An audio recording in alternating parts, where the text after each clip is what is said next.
Welcome to Jigyasu online classes. In today's video, I am going to discuss about the inverse trigonometric functions.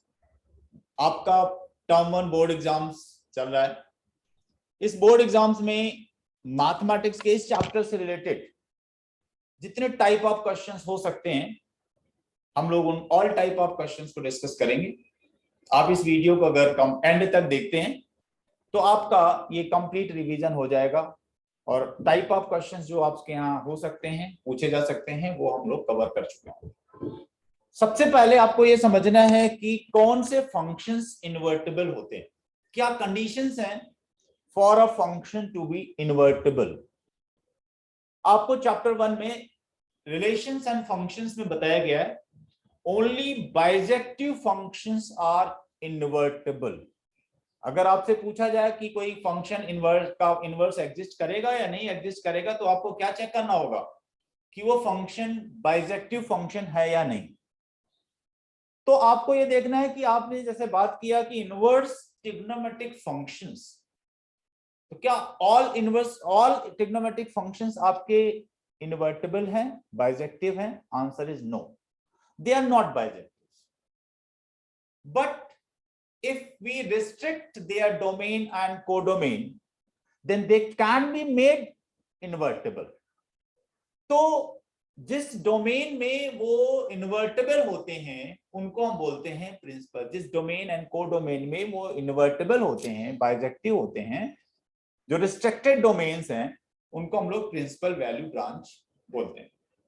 तो पहले आपको बच्चों इस chapter को start करने के पहले आप जैसे ही आप ये चैप्टर स्टार्ट करें, क्वेश्चंस के पहले, क्वेश्चन तक जाने के पहले आप इसके डोमेन एंड रेंज की बात जरूर कर लेंगे। यहां पर मैंने एक लिस्ट बनाई हुई है।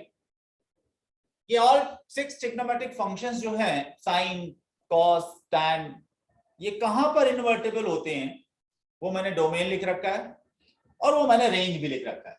ये जो रेंज होगी इसको हम प्रिंसिपल वैल्यू ब्रांच बोलेंगे। आप अपनी कॉपी में इसको पहले नोट करें।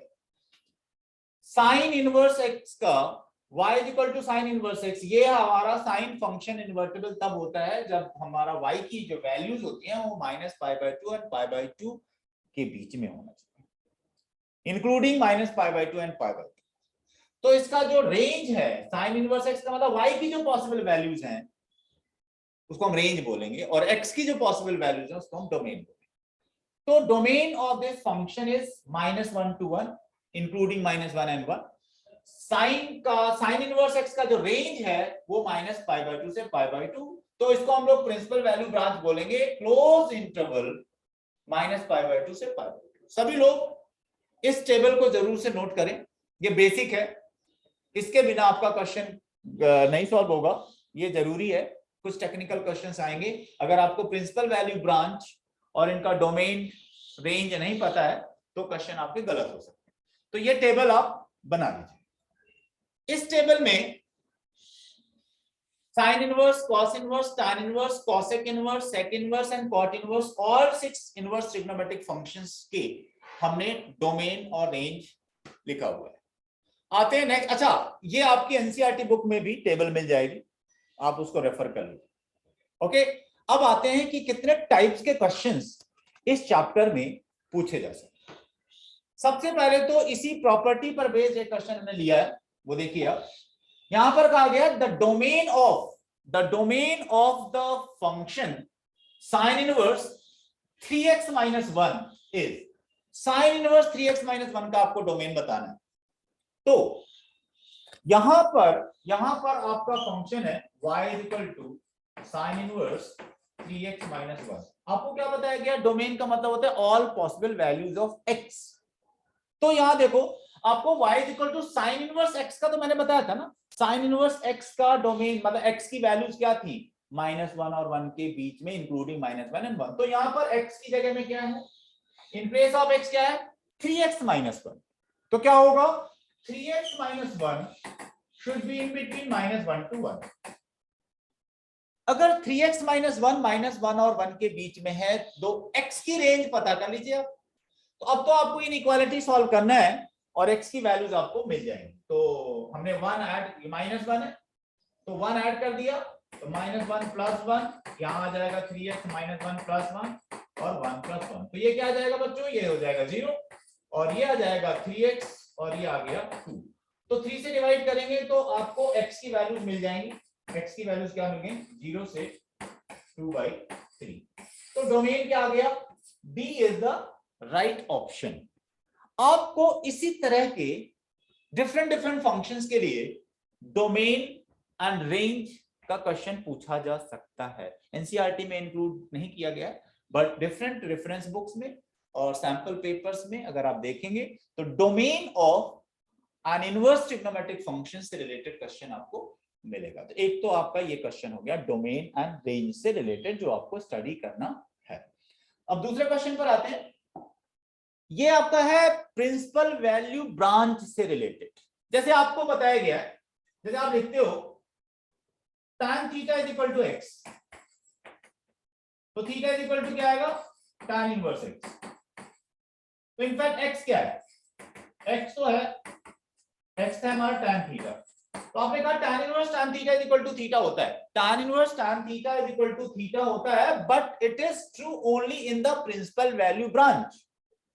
तो जब कभी भी आप ये लिखते हो tan inverse tan theta = theta, तो थीटा की जो प्रिंसिपल वैल्यू ब्रांच है वो आपको याद होना चाहिए। प्रीवियस स्टार्टिंग में ही मैंने आपको एक प्रिंसिपल वैल्यू ब्रांच की टेबल बनाई है। यहां पर ये कब ट्रू होता है, जब theta is in the open interval -π/2 से π/2, ये कंडीशन ट्रू होनी चाहिए। जब आप tan inverse tan theta = theta use करोगे तो थीटा की जो रिस्ट्रिक्शन है माइनस प्रिंसिपल वैल्यू ब्रांच, वो आपको याद होना चाहिए। वो अगर नहीं याद है तो ये क्वेश्चन आपका सॉल्व नहीं होगा। तो ऑल इनवर्स ट्रिग्नोमेट्रिक फंक्शंस की प्रिंसिपल वैल्यू ब्रांच आपको पता होना चाहिए। अगर मैं पूछता हूं sine inverse sine theta = theta कब होगा, तो थीटा का जो प्रिंसिपल वैल्यू ब्रांच आपको बताई गई है क्लोज इंटरवल -π/2 से π/2, इसमें open interval. cos inverse cos theta = theta कब होता है, जब थीटा क्लोज इंटरवल 0 से पाई होता है। तो इस तरीके से ऑल इनवर्स ट्रिग्नोमेट्रिक फंक्शंस का अगर प्रिंसिपल वैल्यू ब्रांच आपको पता है तो इस तरह का जो क्वेश्चन होगा वो आपका करेक्ट हो जाएगा। अब इसकी बात करते हैं। tan inverse tan theta = theta हो जाता अगर थीटा जो है -π/2 और π/2 के बीच में होता, ओपन इंटरवल -π/2। अभी तो नहीं है, अभी तो ये 3π/4 है, -π/2 से π/2 के बीच में, तो ये वैल्यू नहीं है। तो tan inverse tan theta = theta मतलब 3π/4 मत लिख देना, वो नहीं होगा। पहले आप कुछ बेसिक कॉन्सेप्ट्स ऑफ ट्रिग्नोमेट्री के यूज करेंगे और उससे जो एंगल है थीटा उसको प्रिंसिपल वैल्यू ब्रांच में कन्वर्ट करेंगे। जब ये प्रिंसिपल वैल्यू ब्रांच में कन्वर्ट हो जाएगा तब आप इसको tan inverse tan theta = theta का फॉर्मूला यूज कर सकते हैं। देखते हैं। अब देखो बच्चों, आपको जो दिया गया tan इनवर्स tan 3π/4 दिया गया, we can write this as tan inverse tan pi minus π/4 लिख सकते हो। 3π/4 को आप pi minus π/4 लिख सकते हैं। सिंप्लीफाई करोगे तो 3π/4 ही मिलेगा। अब आप आ जाओ, बेसिक कॉन्सेप्ट आपको बताए गए हैं। tan pi minus थीटा, पाई माइनस थीटा का क्वाड्रेंट कौन सा है, सेकंड क्वाड्रेंट। सेकंड क्वाड्रेंट में tan आपका माइनस में आता है। थीटा अगर एंगल अगर सेकंड क्वाड्रेंट में है तो tan की वैल्यूज क्या होती हैं, नेगेटिव होती हैं। तो आपका क्या आ जाएगा ये, और पाई में चेंज नहीं, tan पाई माइनस थीटा का फार्मूला याद होना चाहिए। tan pi minus theta equal to minus tan theta होता है, पहले तो आपको ये पता। तो यहां से क्या आ जाएगा, ये आ जाएगा tan इनवर्स माइनस tan π/4। और माइनस tan थीटा क्या होता है बच्चों, माइनस tan थीटा को आप you can write this as tan minus theta, tan minus theta लिख सकते हैं। अगर आप tan minus theta लिखते हैं, tan minus theta, तो यहां देखो अब tan इनवर्स माइनस tan π/4 है, you can write this as tan inverse tan minus π/4। अब आप देखो minus π/4 in the principal value branch, minus π/4 तो प्रिंसिपल वैल्यू ब्रांच में है। तो अब आप ये formula tan inverse tan theta equal to theta applicable कब होता है, if theta is in the principal value branch। तो अब ये क्या है, tan inverse tan theta is in the principal value branch, तो ये क्या हो जाएगा माइनस पाई बाई 4। सो बच्चों इसका आंसर है सी। सी इज द करेक्ट ऑप्शन। इस टाइप का एक क्वेश्चन आपके एग्जाम में पूछा जा सकता है।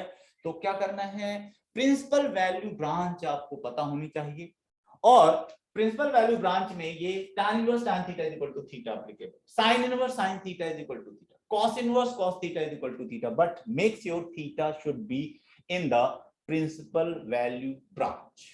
सेकंड टाइप का क्वेश्चन हमने डिस्कस कर लिया। अब आते हैं थर्ड टाइप के क्वेश्चन में।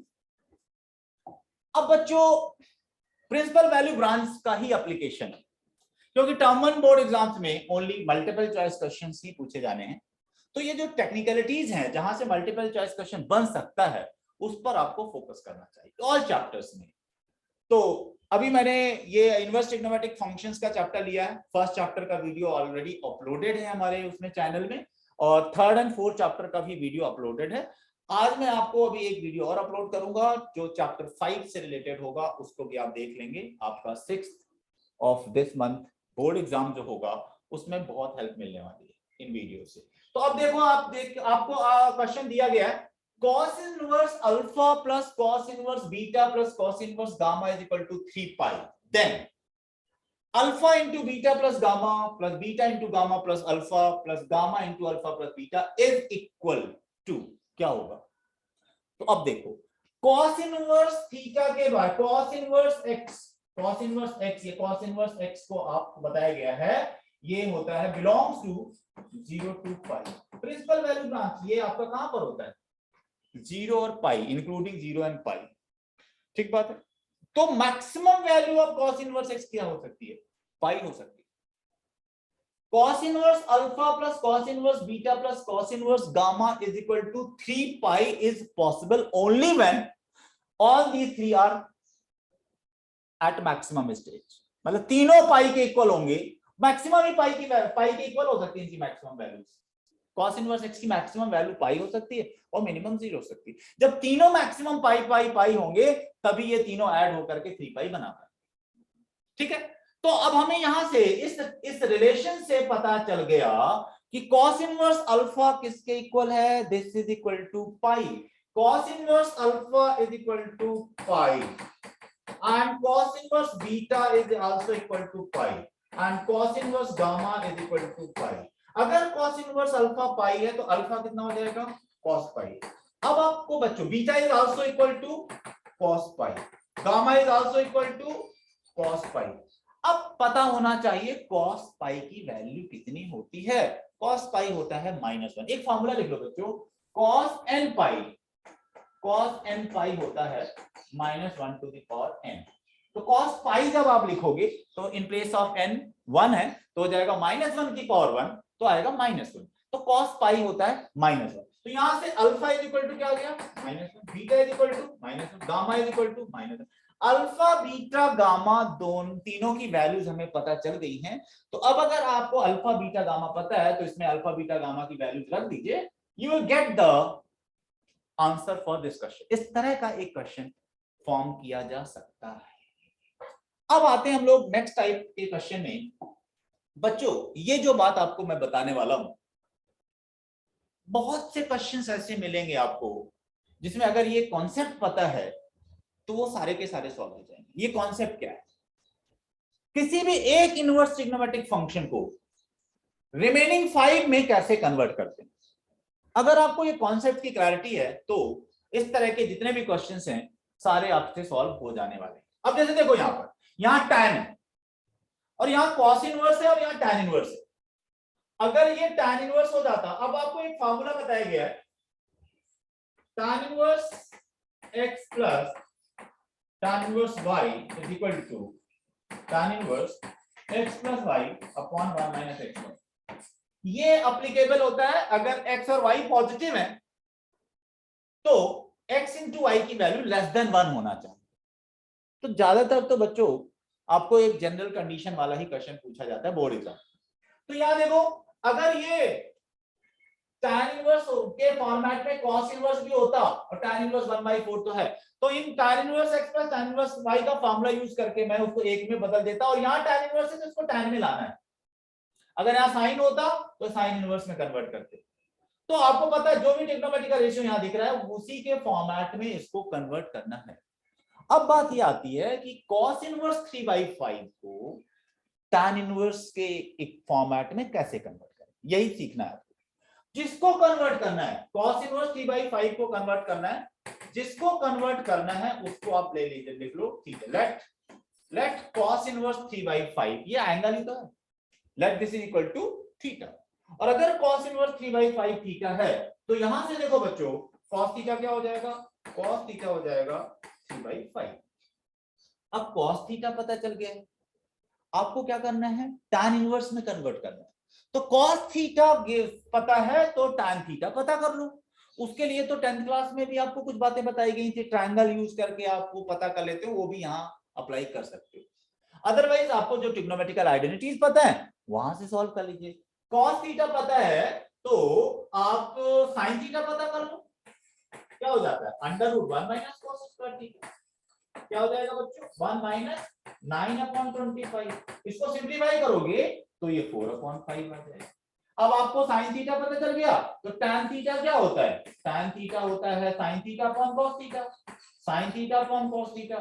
तो ये हो जाएगा sin theta is 4/5 upon cos theta पता है 3/5, तो फाइनली ये कितना आ जाएगा, 4/3 आएगा।